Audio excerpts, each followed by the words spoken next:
Pessoal, começou o nosso programa na Laje com Lincoln Reis, e a pauta do programa é produtividade, com a nossa convidada Rebeca Lourenço. Antes de chamar ela, eu tenho que acordar o Lente Nervosa. Alô, Raí! Vamos acordar, Raí. Bora acordar, rodar a vinheta e soltar o foguete. Produção!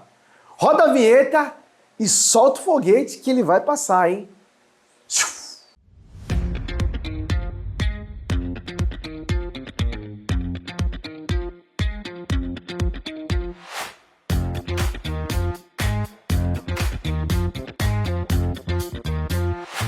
Rebeca, muito obrigado por aceitar o nosso convite e estar aqui participando do nosso programa na Laje com Lincoln Reis. É uma honra estar aqui, um privilégio de estar fazendo parte e contribuindo também com aquilo que eu sei. É isso aí, vai contribuir muito na vida de vocês aí, os web espectadores, que o programa vai também para as plataformas digitais. Nós estamos aqui na TV, que são os telespectadores. Vamos falar de produtividade na sua vida.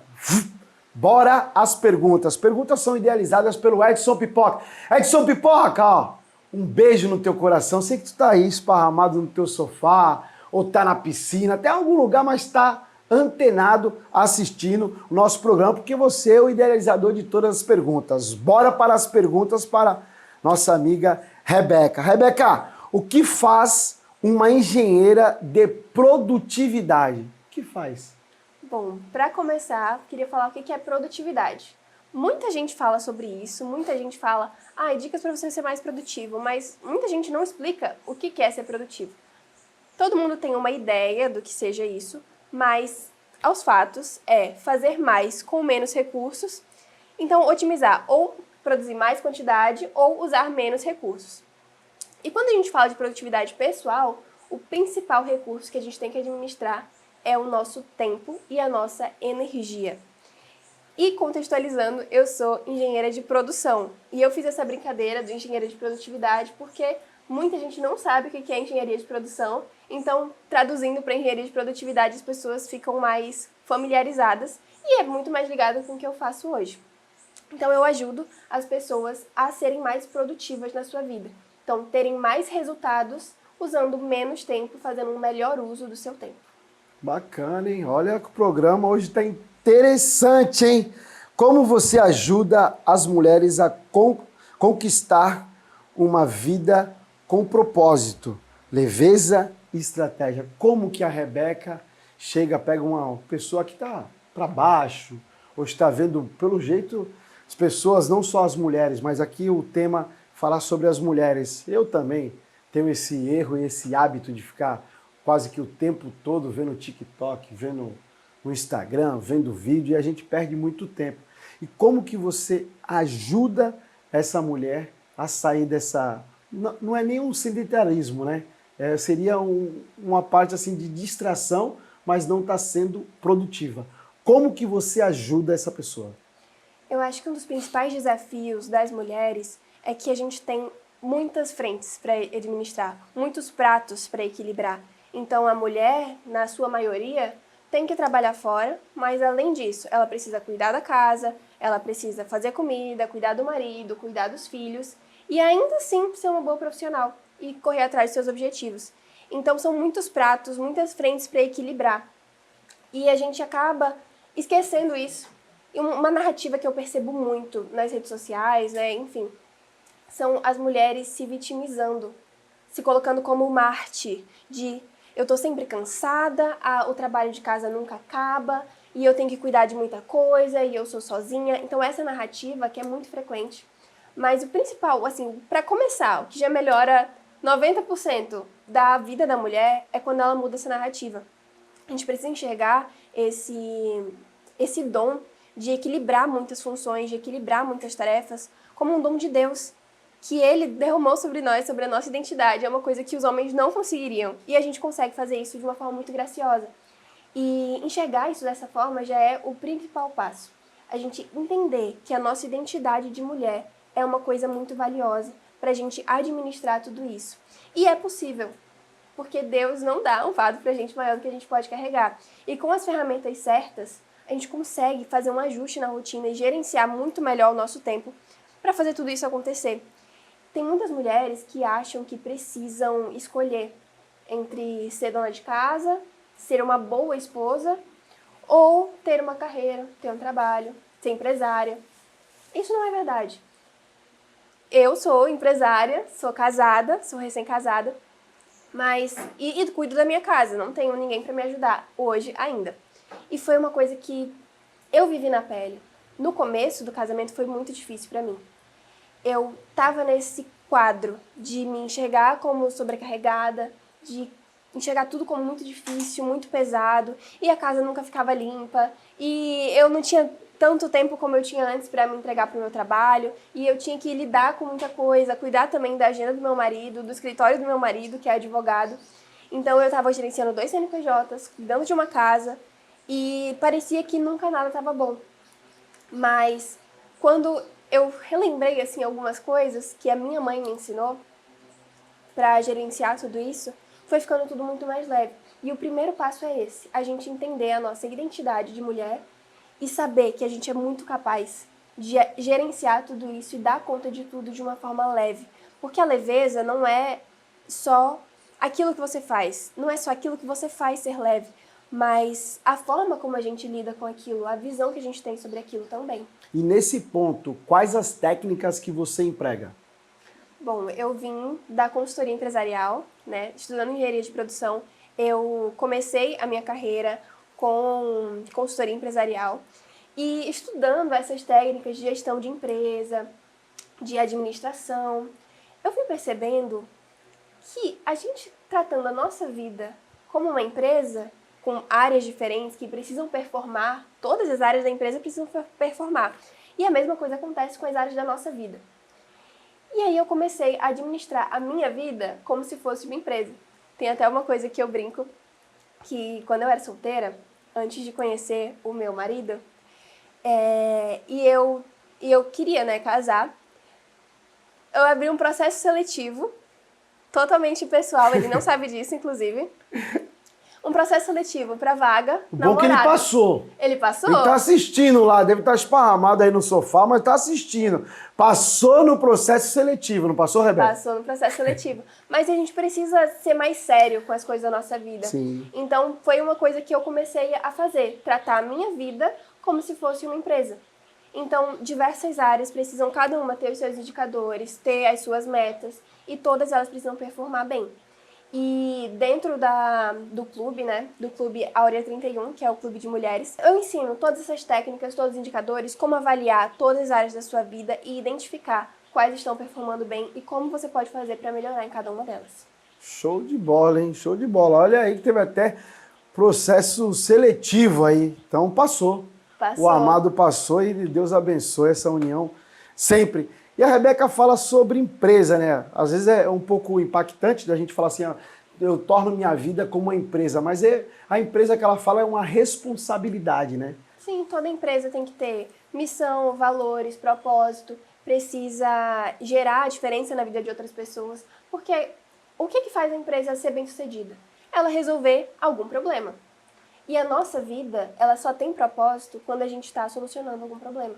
Se a gente não tiver fazendo a diferença na vida de ninguém, essa vida é sem propósito. E é por isso que muitas pessoas se perdem e acabam se deixando entrar nessa negatividade, assim. Você não enxerga onde a sua vida está ajudando outras pessoas. Esse é o principal ponto, de quando a gente entende que ser mulher é gerar vida, é abençoar outras pessoas, abençoar a nossa casa. E também tem um trabalho que pode ter um propósito ainda muito maior. Então o propósito, para mim, ele é o centro de tudo isso. E também o propósito, né, como você falou, é Jesus Cristo. E quando a gente olha para a nossa criação, Deus criou cada uma de uma forma diferente? Não foi por um acaso. É porque cada um tem um propósito diferente. E as características que Deus colocou dentro de nós são pistas desse propósito. Rebeca, você passou, vamos falar um pouquinho da sua vida, você passou por um problema de saúde que definiu, inclusive, sua vida profissional. Conta um pouquinho pra gente. Eu fui diagnosticada com câncer aos 19 anos. Hoje, quantos anos você tá? Hoje eu tenho 24. 24 anos. Estou há 4 anos curada, graças a Deus. Amém. Deus é bom. Fiquei ali em tratamento dos 19 aos 20. Era um linfoma de Hodgkin. O tumor começava aqui no meu pescoço e até o meu pulmão. Era bem grande. Só o do pulmão já tinha 20 centímetros de tamanho. O pulmão tem mais ou menos esse tamanho. E o meu tumor estava basicamente desse tamanho. Então eu tinha um pouquinho de pulmão para cada lado para poder respirar. E foi descoberto tardio, mas graças a Deus deu tempo de fazer o tratamento e deu tudo certo. O médico até confessa, né? Quando eu já estava curada, ele veio me confessar e falou: quando você chegou, eu fiquei muito triste de ver uma menina tão jovem, com tantos sonhos, com uma família linda, passando por isso. E eu achei que você não ia conseguir. Ele me disse isso, ele me confessou depois que o tratamento já tinha terminado. Mas foi completamente Deus na minha vida. Porque eu já tinha sido diagnosticada por um médico que disse que estava tudo bem, que não era nada. Eu tinha um volume no pescoço e o médico disse que não era nada, que era um cisto benigno, para eu ficar tranquila. Como era época de pandemia, ele disse: espera passar a pandemia que a gente faz uma cirurgia para tirar esse cisto que está no seu pescoço. Só que alguns meses se passaram, me mudei para São Paulo e pensei: se estou aqui em São Paulo, vou fazer alguns exames, né? Pra ver se eu consigo fazer essa cirurgia aqui. Quando eu fui investigar, não era nenhum cisto, não era benigno e nem sequer era operável. Então, se eu tivesse confiado no primeiro médico, provavelmente eu não estaria nem aqui para estar contando essa história para vocês. Mas Deus foi muito bom. E a minha ida para São Paulo, né, foi uma coisa completamente surreal. Porque eu estava com a vida toda encaminhada na minha cidade, eu morava em Natal na época, no Rio Grande do Norte. E a gente sentiu, eu e minha família, sentiu uma direção de Deus para se mudar para São Paulo. Contra todas as possibilidades. Meu pai tinha um cargo muito estável na empresa, eu estava fazendo faculdade federal, tinha passado em primeiro lugar na faculdade federal, estava tudo indo bem na minha vida, lá em Natal. E a gente sentiu de Deus essa direção. A gente precisa ir para São Paulo, a gente precisa morar lá. E no meio da pandemia a gente fez uma mudança, se mudou para São Paulo e acabei descobrindo tudo isso. E Deus foi muito bom em cada detalhe, mas foi um processo que eu tive muita transformação com ele. Sempre gostei muito de planejamento, tanto é que a minha área é produtividade, planejamento de vida. Então, eu tinha a minha vida completamente planejada para os próximos 5, 10 anos, nessa época. E quando veio a doença, Deus falou, pegou meus planos assim: olha só, muito bonito isso daqui que você fez. Tá bem bonitinho o seu plano, mas você me perguntou o que eu queria para você? Para sua vida? Não, né? Você fez tudo isso aqui sozinha. Então, eu vou pegar aqui esse plano e vou rasgar. Tem nada disso daqui que eu quero para você. E minha vida mudou completamente. Eu tinha todo um projeto e Deus me levou para um caminho totalmente contrário daquilo que eu estava pensando. E que foi muito maior do que eu poderia imaginar, do que eu poderia sonhar. Hoje eu estou vivendo um casamento incrível. Estou morando numa cidade que é a melhor cidade que eu já morei na minha vida. E estou trabalhando com aquilo que eu sempre sonhei. E são coisas que não teriam acontecido se eu não tivesse passado por essa fase, por esse deserto. Claro que não desejo isso para ninguém, mas eu sempre falo que o câncer foi a melhor coisa que me aconteceu. Apesar de ter sido uma notícia de morte, uma notícia muito pesada, né? Mas foi aquilo que me trouxe vida, fez eu acordar, fez eu ter muito mais intimidade com Deus e Ele reafirmar meu propósito. Porque todo dia eu acordava, eu tinha muita fé que eu ia ser curada, eu tinha muita certeza. A minha mãe chorava, meus pais também ficaram muito abalados, não é fácil descobrir que a sua filha tá com câncer. Mas eu tinha muita fé que eu ia ser curada, eu tinha certeza. Eu falava: mãe, Deus não me tirou de Natal, da vida toda planejada, tudo dando certo, me levou para outra cidade só para eu descobrir isso, e Ele não vai me curar? Claro que Ele vai. Então eu tinha muita certeza, muita convicção de que eu ia ser curada. E foi uma fase muito difícil, a quimioterapia não é fácil. Mas em 6 meses, todo o câncer sumiu. Caramba. Foi tudo extinto, assim, 100%. Então eu sou muito grata a Deus, porque esse processo foi um processo muito difícil, não desejo pra ninguém. mas foi o que me fez acordar para o meu propósito e entender, porque se Deus me mantém viva, é porque ainda tem um propósito na minha vida. E é isso que eu falo para todo mundo. Se você está vivo, se você está respirando hoje, é porque Deus tem um propósito para a sua vida.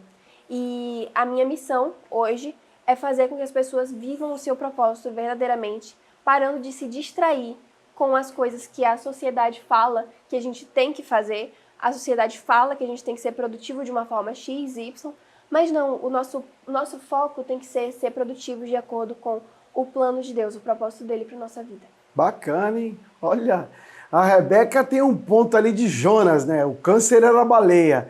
Aí trouxe Rebeca para o estado de São Paulo, mudou a rotina da vida dela para encontrar também o amor da vida dela em Santos. Sair do Rio Grande do Norte, Natal, quilômetros e quilômetros de estrada para poder chegar aqui na cidade de Santos, a cidade que eu nasci, a cidade que eu vivo, que eu construí minha família, que eu também amo essa cidade. Essa cidade é ímpar, né? Eu gosto muito, quando eu vou em qualquer lugar, eu falo de Santos.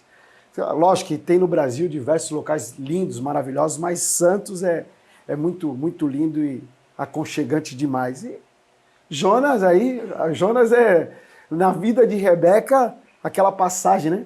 De Jonas, quando Jonas queria ir para um lado e Deus queria levar ele para o outro, teve que usar a baleia, e teve que usar uma doença para trazer Rebeca para São Paulo. Cara, sucesso sempre.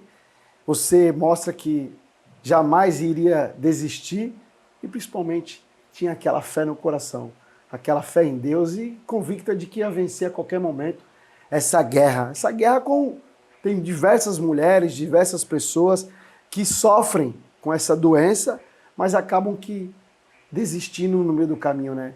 Acaba que desistindo, não acreditando na cura de Deus, né? Não acreditando e acaba que se entregando e vindo a falecer. Parabéns, Rebeca, pela sua resiliência, pela tua vontade, pela tua coragem e transformou a tua vida aí no que é hoje. Que Deus continue sempre te abençoando. Tem Deus aí.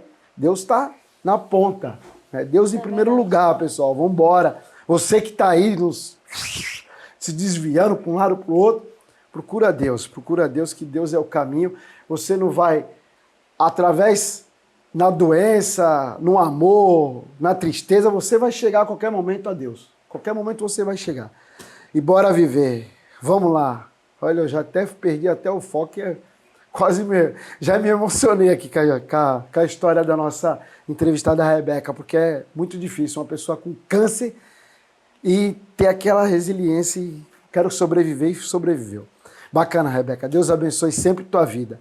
O que é viver produtivamente? Como é que é viver isso aí? Produtivamente. Viver produtivamente, eu traduzia para viver de modo próspero. E o que é a prosperidade? É você cumprir o propósito de Deus na sua vida. Porque não adianta nada ser muito produtivo em algo que nem sequer era para você estar fazendo do começo.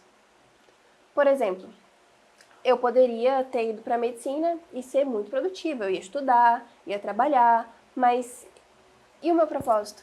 Eu estaria sendo produtiva na coisa errada. E isso é o que a gente mais vê hoje acontecendo. Porque as pessoas buscam a aprovação, seguem aquela cartilha do que eu tenho que fazer para ser bem-sucedida. Ah, eu tenho que estudar, eu tenho que me formar na faculdade, eu tenho que conseguir um emprego bom e ser muito focada no meu emprego. E aí a pessoa acaba não sendo produtiva naquilo que realmente importa. Deixa os filhos de lado, deixa a saúde de lado e acaba focando em uma única coisa. E ser produtivo é ter o equilíbrio total na sua vida e ser evoluído em todas as áreas. Porque de nada adianta você ser mega produtivo em uma única frente e todas as outras estarem abandonadas, esquecidas. Então a gente precisa olhar para o todo. E ser produtivo não é acordar 4 horas da manhã, tomar um banho gelado, fazer 5 quilômetros, depois ir para academia. Ser produtivo é diferente para cada um. E a gente precisa entender, para cada perfil, o que é essa definição de produtividade. Então, porque cada um tem um propósito diferente. Eu não vou ser produtiva da mesma forma que você, e você não vai ser produtiva da mesma forma que eu. Se a gente troca de rotina, Você pode ser muito produtivo e eu posso ser muito produtiva. No dia que a gente trocar de rotina, a gente vai deixar de ser. Então não é uma medida igual para todo mundo. A gente precisa ter autoconhecimento, conhecimento de propósito também, para ser produtivo de verdade. Bacana, bacana. A procrastinação, é isso? Procrastinação é um mal moderno? Como é que você fala sobre esse assunto? Eu acredito que a procrastinação é um mal realmente muito que assola todos os jovens, todos os mais velhos, principalmente com a disputa de atenção que a gente tem hoje. Os likes. Os likes, os celulares, a Netflix, o TikTok, o Instagram, os Reels, tudo isso compete muito pela nossa atenção. E a gente acaba dando mais atenção para isso do que para as nossas metas, para os nossos objetivos. E com certeza, lá na velhice, ninguém vai estar pensando, nossa, eu queria ter visto mais Reels, queria ter visto mais TikTok. Não, a gente vai falar, não, eu queria ter tido mais tempo com meus filhos, eu queria passar mais tempo com a minha mãe, eu queria ter me esforçado mais naquele projeto que era o meu sonho e eu não fui pra frente porque eu não dediquei meu tempo. Então, eu acho que não só a procrastinação, mas a falta de senso de objetivo. Porque quando você tem muito claro as suas metas, os seus objetivos, fica mais fácil você escolher, deixar o celular de lado e fazer aquilo que precisa ser feito. Tem um livro que eu acho muito sensacional, que é do John Bevere, que o nome é Movidos pela Eternidade. Quando a gente pensa na eternidade, que a nossa mente está lá na frente, em construir um galardão, um tesouro que não fique só na Terra, um tesouro realmente nos céus, de impactar a vida de outras pessoas, o seu dia muda. Porque a gestão de tempo não é você olhar para as suas 24 horas. Ah, eu vou fazer isso das 6, das 7, das 8, às 9, vou trabalhar tal hora, preciso acordar mais cedo para treinar. Isso não é gestão de tempo. Gestão de tempo é o que você faz com o seu tempo de vida. Gestão de energia. Porque isso é o que vai fazer toda a diferença na vida das pessoas. Não é se você usa 1 hora do seu dia para assistir um episódio de uma série. É quando lá na frente você vai pensar, não, eu queria. Você lá na velhice não vai pensar, ah, eu gostaria de ter assistido Friends de novo, mais uma vez. 30 horas de série. Não é esse tipo de arrependimento que a gente vai ter. Então, quando a gente olha para 24 horas, é uma visão muito limitada. A gente precisa ter um olhar mais amplo, mais distante, para enxergar realmente o propósito. E isso é o que verdadeiramente faz a gente parar de procrastinar. Quando a gente tem um senso de futuro, de propósito, de objetivo. E que se a gente olhar 5 minutos do nosso dia, 30 minutos que a gente passa no TikTok, realmente não é muito. Mas se você soma essas coisas, soma que você olha que você passou no dia 10, 15 horas no celular, isso é o que faz você mudar a sua perspectiva e parar de procrastinar de verdade. Caramba, bacana demais. E como funciona as suas mentorias? Eu tenho duas funções de mentoria. Eu tenho o Áurea 31, que é um clube para mulheres. O Áurea vem de dourado, da proporção áurea, que a gente usa muito na engenharia, na arquitetura, que é o equilíbrio perfeito, a distribuição perfeita do equilíbrio. Então, e o 31, que é de Provérbios 31, para a gente se tornar aquela mulher virtuosa, aquela mulher sábia. Então tem o Clube Áurea 31, que é um clube de mulheres. Lá elas têm acesso a todos os conteúdos gravados que eu disponibilizo. Mensalmente tem conteúdo novo. Então lá você vai aprender sobre todas as áreas da vida de uma mulher. Então, como cuidar da casa, como ter uma casa organizada sem ficar escrava da limpeza, porque ninguém tem 3 horas para fazer faxina todo dia. Como você pode ser uma empresária e administrar isso mesmo com outras frentes, como ser produtiva, organizar a sua vida. E também tem a parte da espiritualidade, como você ser uma mulher segundo o coração de Deus, uma mulher produtiva, de acordo com a mulher descrita lá em Provérbios 31. Uma pena que a gente está chegando ao fim, porém vou para a última pergunta do nosso amigo Pipoca. Rebeca, quando você encontra um cliente que acha que está pagando e você precisa resolver tudo na vida, como é que você lidar com uma situação dessa? Não sei se você já viveu ou se conhece alguém que viveu uma situação inusitada como essa. Porque a pessoa acha que paguei, a Rebeca precisa fazer para mim mudar minha vida. E não é esse foco, né? Na minha área não tem muito, mas eu entendo que aconteça principalmente com quem trabalha de mentoria. Algumas mentorias mais técnicas também, principalmente. A minha mãe, ela faz a parte de mentoria financeira para casais. E tem gente que acha que ela vai se tornar uma consultora financeira, que ela vai fazer todas as planilhas, que vai anotar tudo que entra, o que sai da pessoa, e não é isso, né? A gente vai dar um direcionamento para que a pessoa possa caminhar com as próprias pernas depois. Então a mentoria ela é um trabalho para que você crie um sistema que vai te acompanhar para o resto da vida. É realmente uma virada de chave. Não, né, funcionar para você. Na minha área, acredito que não tenha muito, porque a gente está falando da vida da pessoa, né? Sim. Então, se a pessoa decide que ela vai começar a treinar, que ela vai começar a comer melhor, que ela vai abrir um negócio, não tem como eu fazer isso por ela. Como eu abrir o negócio para ela, como eu ir treinar no lugar dela. Então, na minha área não tem muito. Mas o que acontece é a pessoa achar que por ela pagar, por ela ter feito a mentoria, por ela ter entrado para o clube, a vida dela vai automaticamente se resolver. A pessoa acha que só por ela ter dado esse passo, já vai dar tudo certo. E não, existe um esforço diário de você se entregar para o processo, fazer tudo aquilo acontecer e realmente entender a jornada. Não só porque você comprou, vai dar tudo certo. Mas isso acontece com todos os cursos online. Se você compra o curso de inglês, você já dá uma baixada na dopamina e fala, já estou fazendo a minha parte, já comprei o curso. Mas não é assim que funciona, a gente precisa estar se dedicando. É isso. Rebeca, obrigado, é uma pena que a gente chegou ao fim, obrigado por ter aceitado o nosso programa novamente para a gente estar aqui agradecendo e falando um pouquinho. Obrigado, hein? Muito obrigada pelo convite e espero estar aqui mais vezes, né?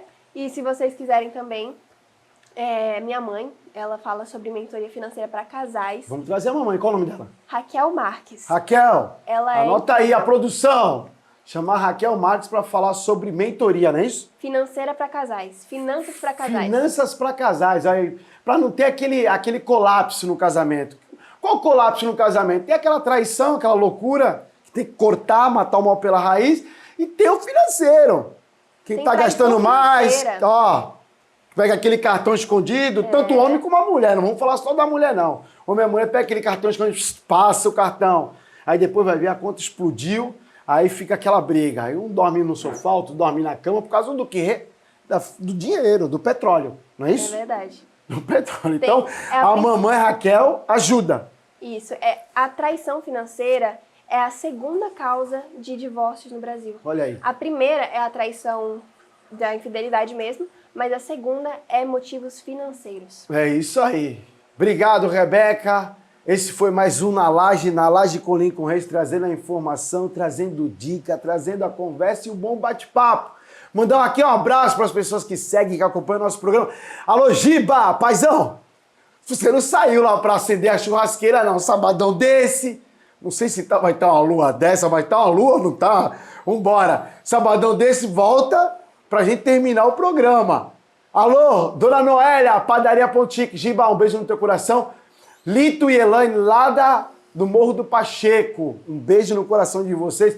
Dona Tereza, olha, faz tempo que eu não recebo uma mensagem no WhatsApp da senhora, hein? Um feedback do nosso programa. Pessoal, esse foi o nosso Na Laje com Lincoln Reis. Até a próxima e sintam-se abraçados por este humilde apresentador. Um beijo no coração de vocês, ó.